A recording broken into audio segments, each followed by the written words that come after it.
Welcome back to On the Same Page. We are on Daf Chaf Hey Amud Beis, 25b of Maseches Kiddushin, and we are starting a new Mishnah.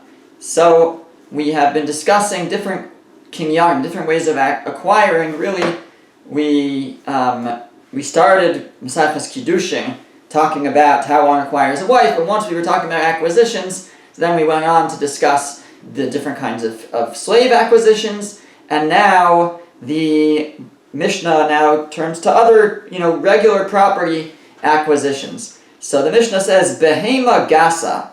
A behema is a domesticated animal, generally, and Gasa would mean a large one. So this would include, like, cows, horses, I guess. So a Behema Gasa, Niknis B'Masira. The way you acquire a behema gasa, a large domesticated animal, is with masira, by having the seller hand it over to the buyer. Vehadaka, and a small domesticated animal, which would be like a sheep or a goat. Behagba, by lifting it up. That's small enough that one can lift it. So that would be acquired with hagba, with lifting it up. Divrei Rabbi Meir, that is the opinion of Rabbi Meir. And these are specific, meaning we're going to talk about another kinyan, which actually, let's see the rest of the Mishnah. Rabbi Eliezer, the Chachamim Omrim, Rabbi Eliezer and the Chachamim say, Behema daka niknis b'mashicha. They say that a small animal is acquired through pulling it. So again, what we mean by acquiring is, at what point does the transaction take effect? When does it become the property of the buyer? So the Mishnah said that when it comes to a behema gasa, when it comes to a large animal, it's with mesira. It's with handing over from the seller to the buyer, handing over the animal. And the daka, and the small animal, Rabbi Meir said, a smaller domesticated animal is with hagba, with lifting it up. Rabbi Eliezer and the Chachamim say, no, a small animal is not acquired with lifting it up. Rather, it is acquired with meshicha, by pulling it. Actually, it's probably unclear at this point what this opinion would say about lifting it up. The Rabbi Meir is certainly saying only bahagba, only by lifting it up, not by pulling it. And the Chachamim are saying that it could be acquired by pulling it, maybe seemingly as well, in addition to hagba, in addition to lifting it up. But we'll see, I guess, as the Gemara goes, if that becomes more clear. Okay, Darash Rav b'Kimchunya. The Gemara says that Rav taught in a place called Kimchunya the following. He said, Behema gasa niknis b'mashicha. He said that you do acquire a large animal by pulling it. So Rabbi Meir had said in the Mishnah that you acquire a large animal by masira, by handing it over. Along comes Rav and says, actually, you can also acquire a large animal by pulling it. Ashkechinu Shmuel l'talmidei de Rav. Shmuel met up, he found the students of Rav. Amar Lu, and he said to them, Mi Amar Rav behema gasa niknis b'mashicha. Did Rav really say that you can acquire a large animal with mashicha by pulling it? V'ha'anan b'masira tanan. But we have in our Mishnah that it says with masir, with handing it over, not with pulling it along.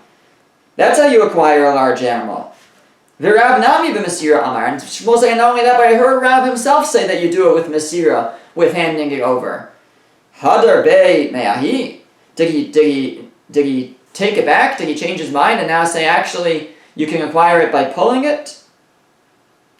So that was what Shmuel said to these students. So the Gemara says, Hu da'amar ki haitana. You know why Rav said that you can acquire it by pulling it? Actually, it could be that he was choser. He did take it back. That it's not limited to masira, to handing it over. But rather, he held, and maybe it doesn't even work with masira, with handing it over. Rav said actually that you acquire it by pulling it. Where did he get that from? Because he was agreeing with the Tana of the following brisa, with the teaching of the following brisa, the opinion of the Chachamim. The Tanya, because we learned in a brisa, the Chachamim Omrim, Zu v'zu niknes b'mashicha. The Chachamim say that both a large domesticated animal, behema gasa, and the small domesticated animal, behema daka, both of them are acquired with meshicha by pulling it. That's why Rav said that you acquire it by pulling it. The Brisa goes on and says, Rabbi Shimon says, zu v'zu behagba. That actually you acquire both by lifting them up. Not only do you acquire the small animal by lifting it up, but the way to acquire a large animal is by lifting it up and not by Mesira, not by handing it over and not by pulling it along. You gotta actually lift it up. That is what Rabbi Shimon said. So Maskif Lord of Yosef, Rabbi Yosef asked him, really, in order to acquire a large animal, you have to lift it up. Ela me'ata, so if that's true, Pil Rabbi Shimon b'ma yikneh. How are you going to acquire an elephant? You can't lift up an elephant. You know, he seemingly could have asked this about a large ox or something else, but I guess to really bring out the question, he said, if you have to lift up the animal, how are you ever going to acquire an elephant? It will be impossible. So the Gemara says, Amar le Abaye responded, B'chalipin. There's another kind of kinyan, another kind of transaction, way of acquiring that you can use, which is chalipin. Chalipin, you may recall, is when you trade. That by if I hand something into your possession and you acquire it, then what you're trading to me becomes mine. That is the means of the transaction. That affects the transaction. So you could just use the kinyan, the transaction of chalipin. That was Abaye's answer. Inami, alternatively, b'socheres mekoma. You can rent the space that the elephant is standing on, and then you can acquire it using a kinyan chatzar. A kinyan, there's a type of acquisition of your courtyard, your property. If something is in your property, you can acquire it just from the fact that it's in your property. So what you gotta do is you have to rent the space that the elephant is standing on. I guess similarly you'd be able to bring the elephant into your property, but I guess the Gemara is looking for ways to acquire it where it is now, at the farm, or I guess in the case of the elephant, at the circus. Well, not anymore, but at the zoo. So that's how you acquire the elephant is either with chalipin, by an exchange of goods, and when you hand even like a pen or a handkerchief to the other person and they lift it up, then the elephant becomes yours. Alternatively, you can rent the space that the elephant is standing on and acquire it because it's now in your domain. Rabbi Zera says, Mevi arba kelim umanichan tachas raglav. Bring 4 vessels and put them under its feet.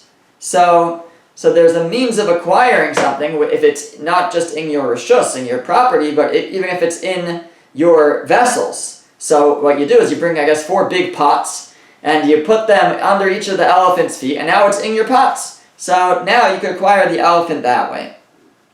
Says the Gemara, Shmas mina kelev shalokeach b'rishus mocher kana lokeach. We should learn from here that, if that's true, if that works, we should be able to learn from here that if you have vessels in even the buyer's, the seller's location, that the vessels work to acquire even in the seller's location. And that was actually a machlokus in the Gemara in Baba Basra. So the Gemara is saying, I thought this is a dispute. We have a dispute there about whether you are allowed to bring your vessels to someone else's domain, put the stuff in, and if there's a dispute whether that acquires it. I guess, for example, you walk into a store and you put down your bin, and so when you buy something, we'll talk about ma'us kono soon, if the money affects the transaction or not, but practically speaking, we rule that it doesn't, that the exchange of money does not actually affect the transaction. When you give the money, the item doesn't become yours automatically. You still have to do a ma'isa kinyan. You have to do an act of acquisition before it becomes yours. So you could lift it up, but also there's a question, what if you don't lift it up, but you just, I guess in this case you would sweep it in, or the seller could put it into your bin. Does that make you acquire? Is that a means of acquiring? So it's a machlokus, it's a dispute. So the Gemara is saying, you're telling me here, you're trying to answer that, according to Reb Shimon, how you acquire a big animal like an elephant? You bring 4 vessels, and it stands in the 4 vessels, and then you acquire it. So according to that, it seems that opinion will hold that even in the seller's domain, your vessels can acquire an object and can be the means of affecting the transaction. So the Gemara says, Hacha b'mayaskinan b'simta. Here, what are we talking about? We're talking about a simta. A simta, Rashi says, is like the corner near the Rishus Harabim, near the public domain, but it's not a public domain, it's not a private domain, it's a space in between. It's like an alley or something that's in between the public and the private. And it's not in the domain of the seller. In the domain of the seller, we have a machlokus, a dispute whether your vessels can affect a transaction, can affect an acquisition. But in a simta, in this in-between territory, so then the Gemara is saying everybody agrees that it works, and therefore that's another solution. If the elephant is in the simta, so then you can bring vessels and have it stand in the vessels, and that will acquire it. Inami, says the Gemara, another way to acquire it is b'chavile zmuros, using bundles of trimmings, bundles of wood, I guess. So how does this work? So we were, we're working now in the opinion of Rabbi Shimon. Rabbi Shimon said that the way to acquire both small animals and large animals is by lifting them up. So we said, okay, very good if it's a small animal, but what if it's a big animal? So we gave a few possibilities. If it's a big animal, maybe you have to do a different kinyan, like a kinyan chalipin, or a kinyan chatzar, by acquiring the space where it is, or by having it step into the vessels, you can use your vessels to acquire it. Now the Gemara is saying, actually, there is a way to do hagbah. There is a way to lift an elephant, and it's not with a crane, and it's not with your bare hands. It is b'chaviles muras, just with piles of wood or something. Meaning, you just have it walk up to, if you guide it and have it walk up onto this thing that's more than 3 tfachim, 3 handsbreadths off the ground, that's considered that you lifted it up, even though you didn't actually lift it, but you caused it to be lifted up by stepping up onto this pile, so that would work. That's what the Gemara is answering,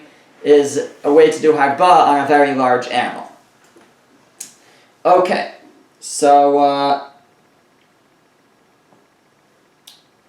fine. So that's the story with acquiring animals. Now what about acquiring other types of things, such as property or loose materials? So the Mishnah says, Nechasim sheyesh lahem achrayus niknen bekesef uv'shtar b'chazaka. Nechasim, property that has achrayus, that has responsibility, can be acquired with money, a document, or a chazaka. What is property that has responsibility? So that's a fancy way of referring to karka, to land. Land is referred to as property that has responsibility. What that means is that there can be a lien on the property. When a person, let's say, borrows money, if Reuven borrows money from Shimon, so Shimon is the lender, Reuven is the borrower. So let's say Reuven owns property. So the property that he owns has a lien, is a lien for the loan. Like if Reuven can't repay, so Shimon can go and collect from his property. That's called nechasim sheyesh lahem achrayus. The halacha is that only land, karka, has a lien, but in general, metaltalin, loose products, movable goods do not have a lien on them, and that's because they're movable, and the assumption is they're not going to stick around, and therefore the lender never had in mind that that he would have the ability to collect from that type of property if the borrower can't pay. So there's no lien established on the unmovable goods. So when we say property that has responsibility, that has a lien, we mean land. And nechasim she'ein lahem achrayus, nechasim, property that does not have responsibility, does not have a lien, that means movable goods, metaltalin. So the Mishnah says that nechasim sheyesh lahem achrayus, property that has responsibility, meaning land, niknin bekesef uv'shtar b'chazaka. It can be acquired either with kesef, with money, with shtar, with a document, or with a chazaka, with an act that shows ownership to the land. You do a little bit of work on the land, or you walk the border or something, or you lock the fence or something like that. she'ein lahem achrayus, but movable goods that do not have achrayus, that do not have a lien, do not have responsibility, ein nikning ela b'mashicha. The only way to acquire them is mashicha, pulling them. That's the way to acquire them. Nechasim she'ein lahem achrayus. However, those movable goods, those goods that do not have a lien, nikning im nechasim she'esh lahem achrayus. They could be acquired along with land, b'kesef u'b'shtar b'chazaka, along with money, using money or shtar, a document, or a chazaka, or an act of that shows ownership. So although you can't, let's say, again, kesef, we said, the way that we paskin, the way we rule is that money cannot affect the transaction on movable goods. Again, in other words, obviously we assume that you're going to pay for things when you buy them with money. But when you hand over the money, it's not yet yours. You need to do a kinyan. So we're saying when it comes to land, it does work. Handing over the money affects the transaction, the land is now mine. When it comes to metaltal and when it comes to loose goods, that's not the case. You hand over the money, the object is not yours yet until you do a kinyan. Here the Mishnah says mashicha, pulling it, hakba, seemingly will also work, lifting it up. However, what we're saying is that if you're buying both at the same time, if you're buying land and you're buying metaltaling, you're buying movable goods, so then you can acquire the movable goods along with the land with whatever kinyan you're doing on the land. So if you're doing it with money, then it works. Then you acquire the land, and at the same time, we say you could acquire movable goods as well, whether they are on that land or not on that land.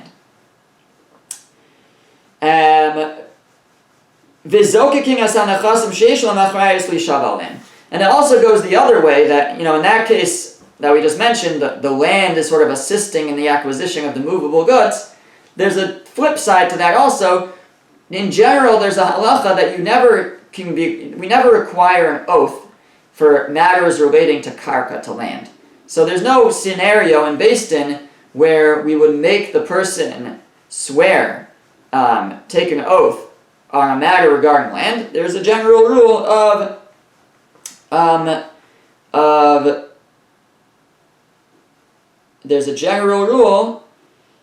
that, I'm just trying to think of the term, that we never swear on karka.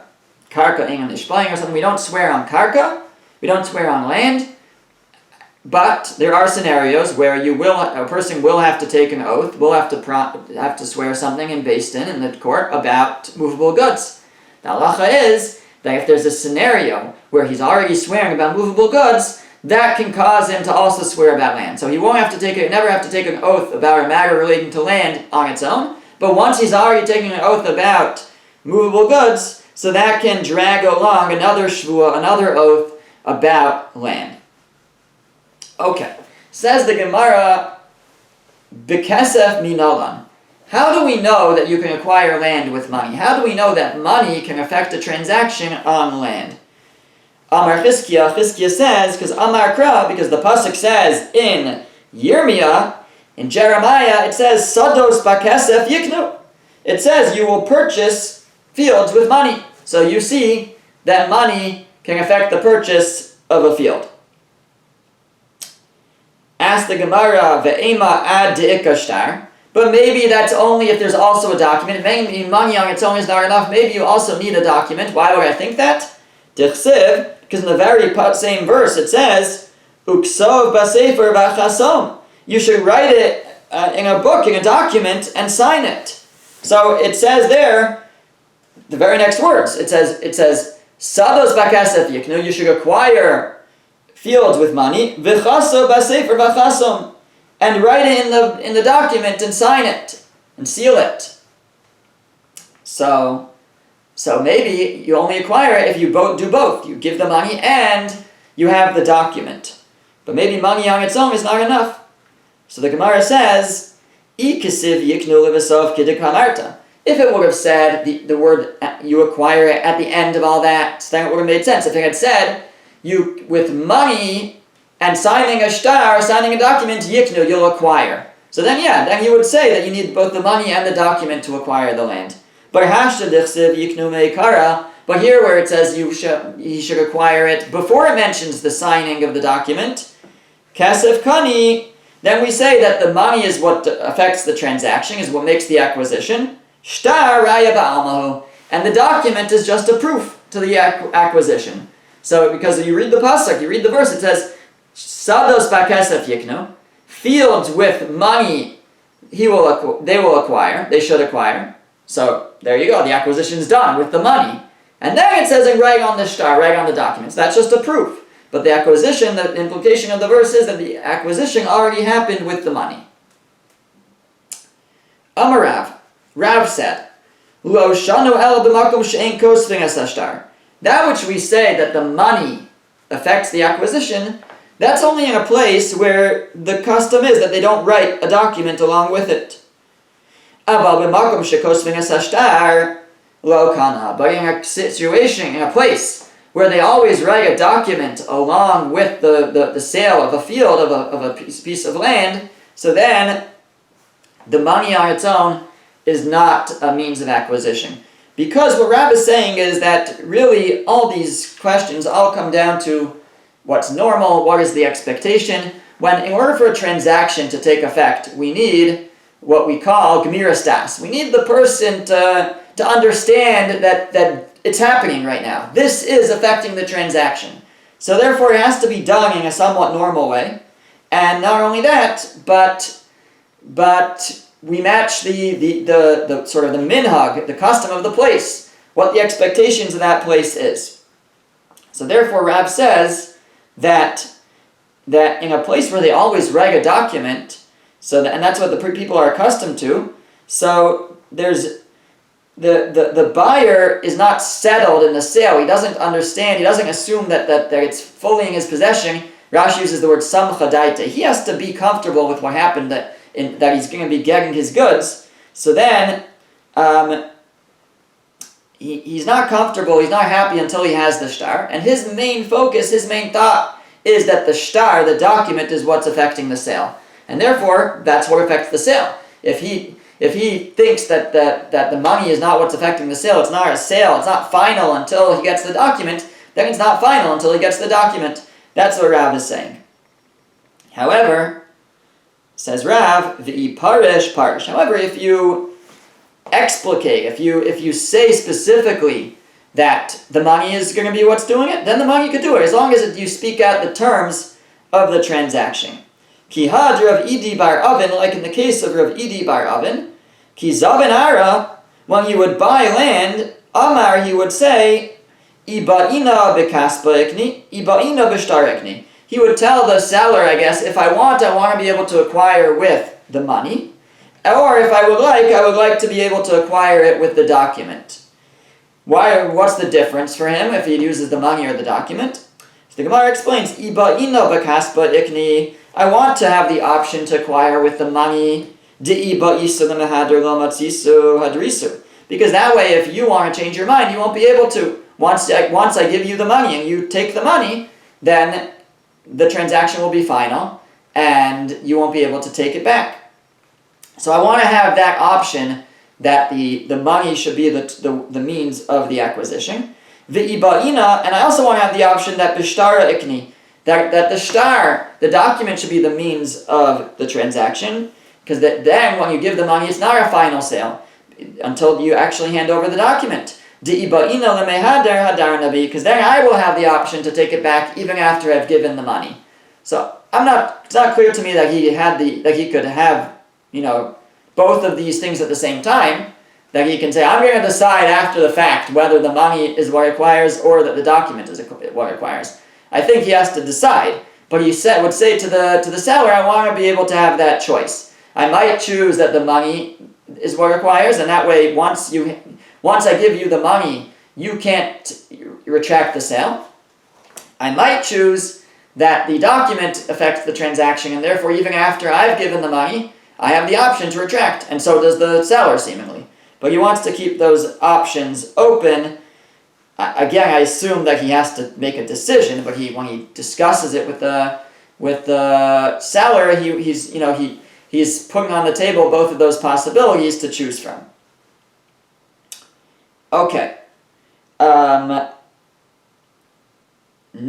the Mishnah So the Gemara now goes back to the Mishnah. The Mishnah had said that you could acquire with money. We brought the source for that. You could acquire land with money. And it said, Uvishtar, you could acquire land with a document. Minalan, how do we know that you could acquire land with a document? Again, that would mean that the handing over of the document is what affects the transaction. So how do we know that works? Ilema mishum dechsev uksov b'sefer v'chasam v'hayid edim. Maybe you'll say from that verse that we just mentioned previously that said that you can buy fields with money and write in the document and seal it. So maybe that's the source. You're writing a document and it's related to a sale of a field. Says the Gemara, that can't be the source. Ve'amarta, we already said, shtar raya ba'almahu. In that verse, the shtar in the document is just a proof that the sale took place, but the sale took place with money. But it can't be a source that you can affect the sale, you can affect the transaction with a document. So ela mehachas, rather we have another pasuk earlier in that chapter in Yirmiyah. It said, va'ekach es sefer hamikna. I will take the book, the document of sale. So there you see, there's an idea of a sefer hamikna, a document of sale. You see that a document can be the means of making a sale on land. Okay, so that's the source. Amar Shmuel. Shmuel said, Lo shanu ela b'shtar matana. That which we say that a document can affect a transaction, says Shmuel, that's actually only for a gift. If I want to give you a gift, I can give you a document and I guess stating that I'm giving you the gift, and then by you acquiring the document, you have acquired the gift. But aval b'mecher lo kana ad sheyitin lo damin. But when it comes to a sale, the document itself cannot affect the transaction until he gives the money. You actually have to give over the money for the transaction to take place. Because the seller, when he gives over the bill of sale, he doesn't really have in mind that the sale is taking place until he receives his money. So Shmuel is basically saying you need both.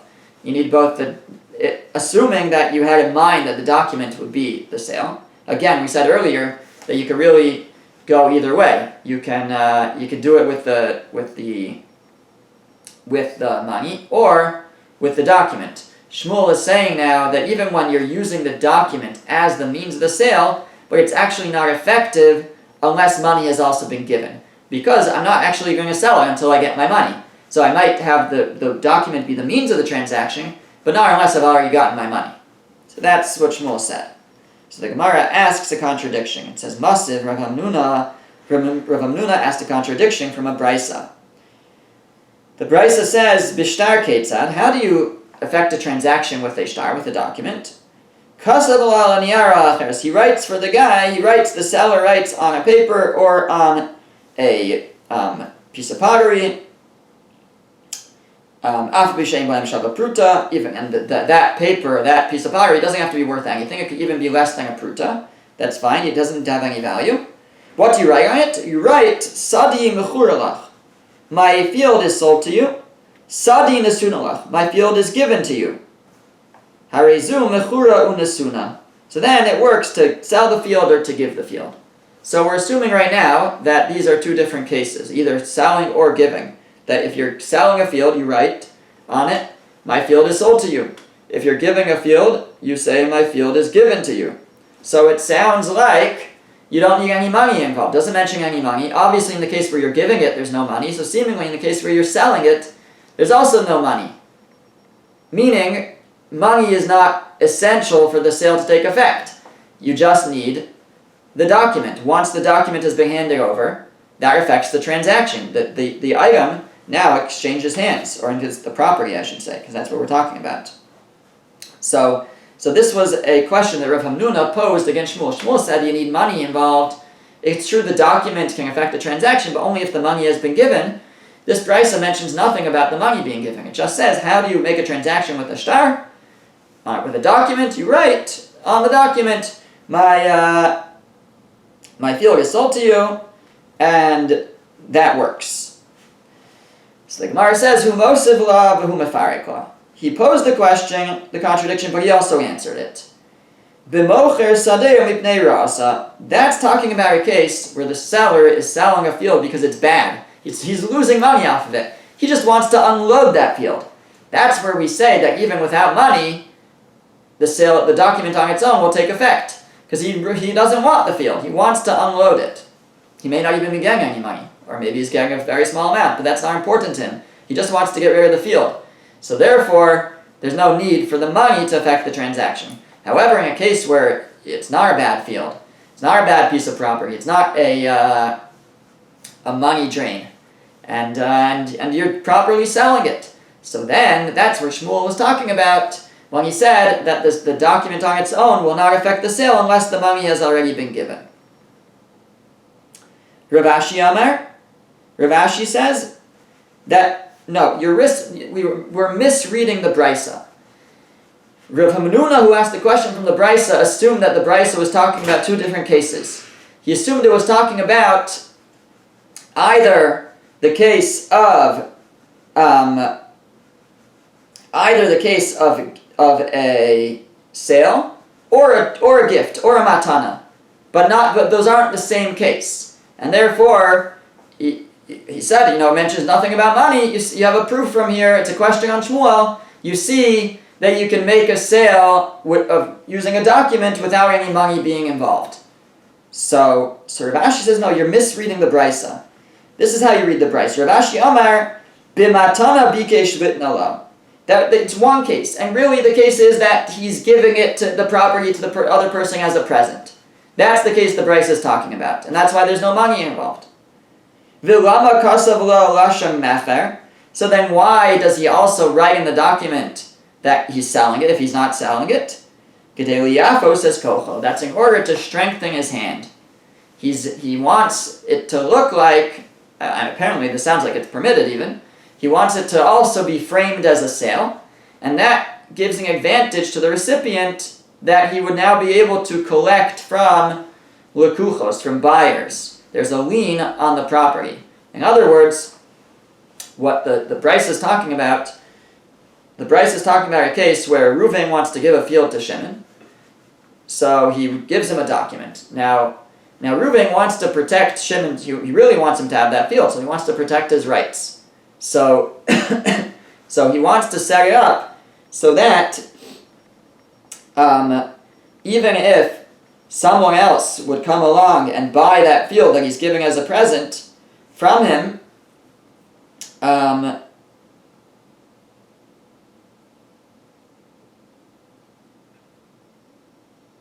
sorry, one second.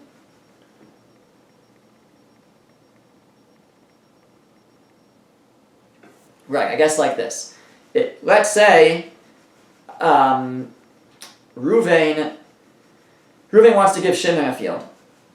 But Reuven knows that he has his own creditors, and somebody might come and confiscate that field, because there's a lien on that field. So, and then his friend Shimon that he's trying to give a present to isn't going to get his present. So if he just wrote that he's selling it to him, that he's giving it to him without mentioning anything about a sale, so then if somebody else comes and confiscates it, then it's too bad for Shimon, he's going to lose it.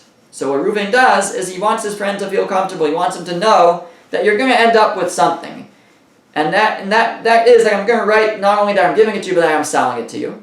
And therefore, if somebody comes and grabs it, if a creditor comes and takes it, so you'll be able to come back to me and say, oh, look, you sold me the field, and now you owe me this amount of money, whatever it says, however much it says it was sold for, and now you'll have the ability to get that money from me. That's what he's doing. So he's really setting up his friend for success, for a guaranteed gift. I'm giving you my field, but don't worry, if somebody would come, if a creditor comes and takes it from you, I'm not going to be off the hook.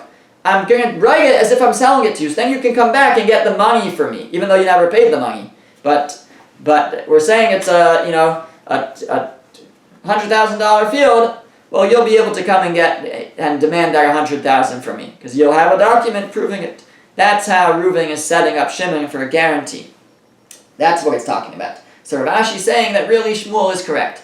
Shmuel said that in general, the assumption at least is that when a person buys a piece of property with a document, the sale does not take effect until he gives over the money, because the seller is not comfortable. He's not, in his mind, he's not selling it just with a document. He wants the money first, and that's still true.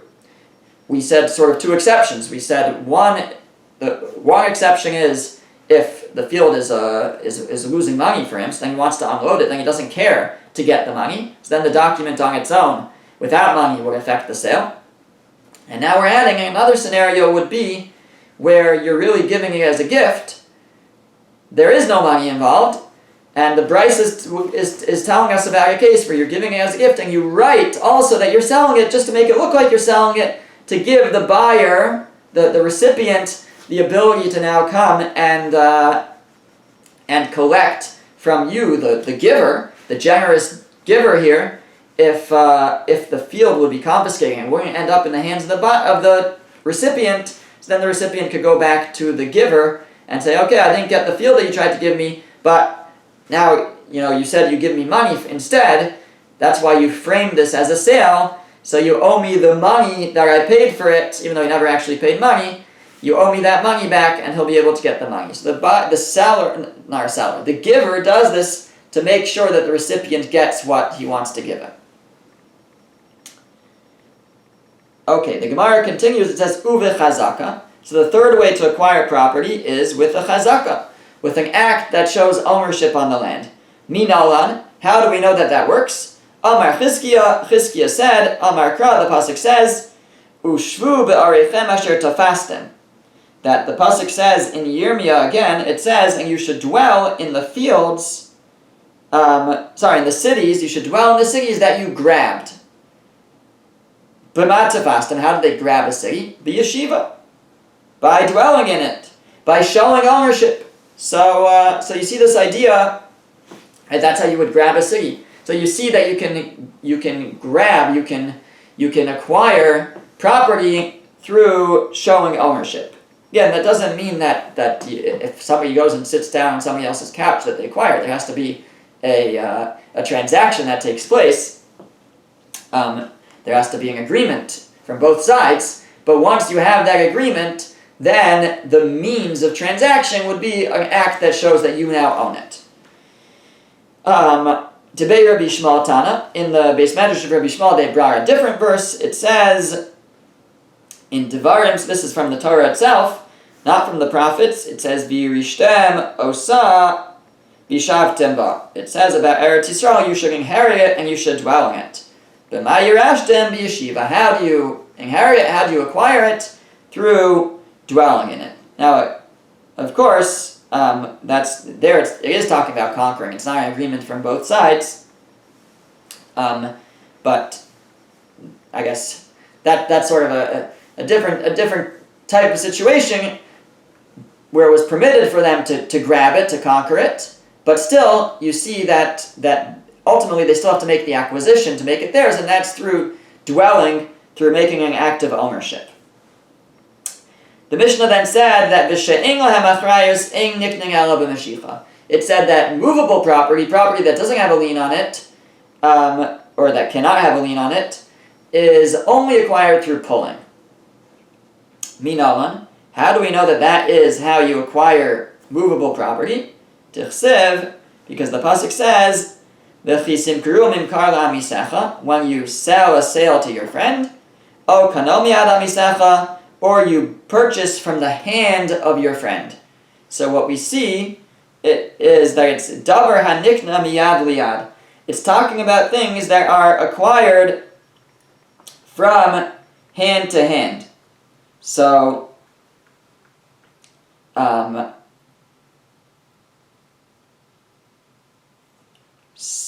I guess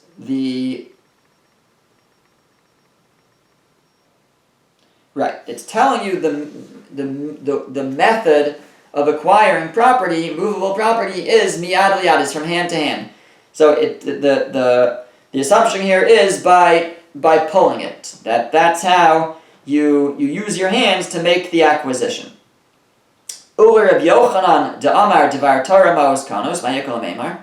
according to Rabbi Yochanan, Rabbi Yochanan holds that money does affect the transaction, according to the Torah. According to Rabbi Yochanan, mid'oraisa, by Torah law, the way you acquire movable property is not by pulling it. The way you acquire it is by handing over money.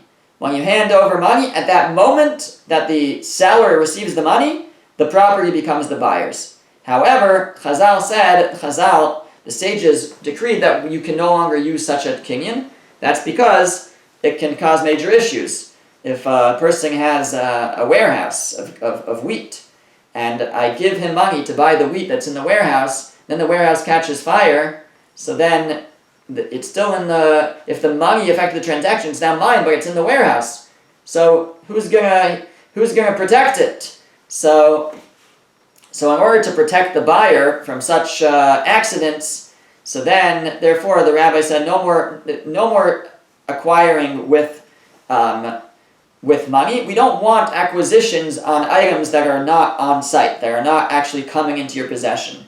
So therefore you have to use other means of acquiring. So the Gemara, though, is asking that according to Rabbi Yochanan, according to the Torah at least, you do acquire with money. So what are you going to say about this Mishnah that says that you acquire movable goods with Meshicha? It should say with pulling. It should say you acquire it with money. So the Gemara says, very simply, Tana takanta d'Rabbanan katani. This Mishnah is telling you after the takana s'Rabbanan, after the decree of the rabbis. It's true, Rabbi Yochanan could be right that midoraisa, according to the Torah, you acquire with the actual money. That's what affects the transaction. But this Mishnah, which says you do so with Meshicha, with pulling, and not with money, is talking about after the takana, after the rabbinic decree.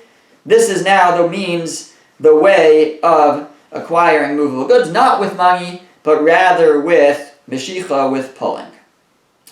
Okay, we will pick up from here, Mirz Hashem, next time.